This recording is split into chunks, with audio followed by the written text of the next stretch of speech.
Hello Pisces, mid-November, mid-month of November 2024. Ito na po ang inyong reading. Kuha lang tayo ng ilang mensaheng gabay para sa inyo. As usual, mensaheng gabay lamang. Oo, wag laliman, hindi ko ito tatamisan. Hihingi rin tayo ng message para dito sa darating na full moon in the sign of Taurus para sa inyo ngayong November 15. Pisces, tayo po ay live na live sa YT. Babalikan ko kayo maya-maya pagkatapos ng Pisces message. Maaaring hindi nyo makita yung pag-shuffle guys, kahit dito sa ating live at sa camera. Kasi biglang nagpo-focus yung ating camera ngayon. Huwag kayong mag-alala, isa-shuffle po natin mabuti ito. Message po para sa mga Pisces ngayon. Mid-November Pisces, anong kailangan yung marinig? Ayan, may bumabagsak na. Pisces, uy, okay. Mag-add pa po ako. Mensaheng gabay para sa mga taong maaaring makapakinig nito. Pisces, mid-November. Anong kailangan yung marinig? Okay. Okay. Medyo madami ito. Isa-isahin natin, ha? The Five of Swords. This one is in reverse. The Three of Wands.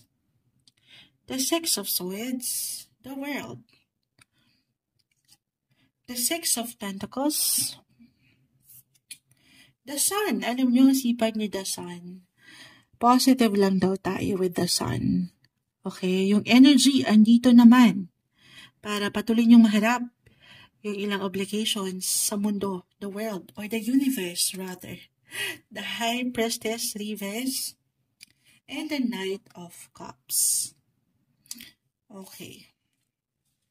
Ano na ito? Ayan na naman, pagkatingin ko sa camera, hindi pantay moonshot. Napaka-imbalance ni moonshot. Ayusin natin. Ayan, ganyan na lang. Okay. Pisces, mid-November. Three of Wands, the World ay narito. Sobrang mag-a-apply ito. Kung aking i-relate, pasok na natin po agad itong darating na full moon. This November 15 po kasi, it will highlighted your third house of travel. It doesn't matter kung ito ay international travel or long or short distance travel pa man yan, short trips, ayan, maging gaano man yan kalayo or kalapit lang, pero may pag-angat nung kagustuhan marahil ito kusang aangat sa inyong pakiramdam or talagang pwedeng ihain sa inyo ng mundo. Travel opportunity. Okay? Or kahit sa simpleng pagpaplano, parang andito yung cravings ng ilan, ang merong mapuntahan, madiscover pa, matutunan, na ang ganda. Okay? Napakalawak ng third house. So, pwede pong may kaugnayan din ito. Kaakibat nitong travel, it could be about business din or work, or it could be both. Pleasure, tapos nagtatrabaho rin. Hindi lang kayo nag-work, pero nag-enjoy rin kayo. So, yun yung benefits. Ayan. Pero, para sa ilan, magaan, okay? Magaan naman. Or kailangan mapaangat yung pagkagaan, yung comfort, yung positivity. Have fun, enjoy, deserve yan, Pisces. Lalo pa, Six of Pentacles, Six of Swords, patuloy kayong nalalaban sa inyong mga buhay. Patuloy niyong iniiwanan ng prioridad itong ilang tao rin sa inyong paligid. Patuloy kayong nagbibigay. So sana, ito deserve, diba? Deserve na mabigyan nyo rin ng something ang inyong sarili. Maybe a reminder na mag-enjoy, have fun sa inyong paraan. Huwag nyo rin kakalimutan yung kayo. Okay? Sa third house, maaaring merong magbabalik po or may magkakaayos na especially for some na kumaharap po sa ilang tensyon. Kahit sa simpleng tensyon nitong mga nakalipas, para bang merong reconciliation or reconnection sa ilang kapamilya. It could be one of your siblings or ilang taong part of your past. Yes po. The High Priestess ay narito. The Three of Wands, the World. Lalo pa kung meron, ito kahit over the net lang. merong reconnection, hi and hello sa ilang taong malapit sa inyong buhay. Na ang ganda. Ngayon pa lang. Kahit sa simpleng pagpaplano, baka meron na kayong pinaplano, baka ganun lang ito. Kung paano kayo magkakaroon ng bonding dahil darating na ang holiday season, baka dyan merong mag-initiate or mag-take ng something action para higit kayo makabuo ng mga bagong memories bago pa man matapos ang taon. Okay, so ito lang tayo. Ito lang tayo. Ayan, no? Mukhang kailangan nating mag-water muna, guys.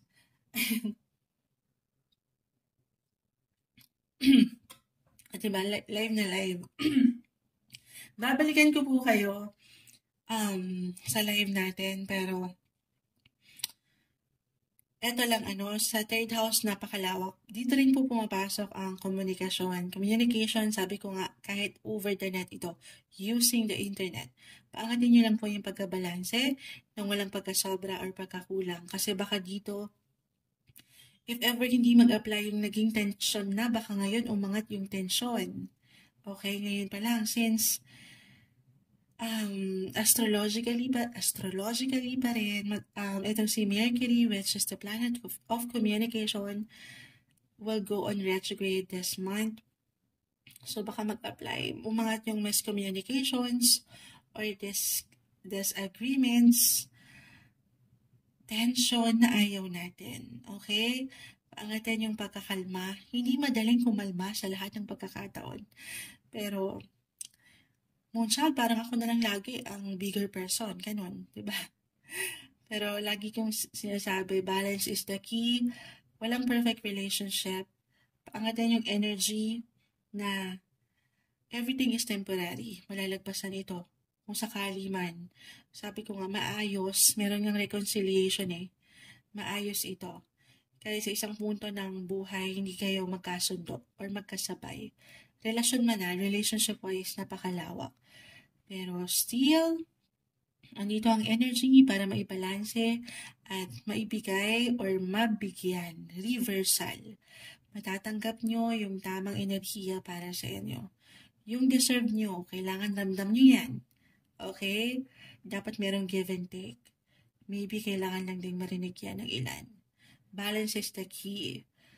Ito yung umaangat para sa inyo. Enjoy then. Have fun this mid-November 2024. Mid-month of November 2024 para sa inyo, Pisces.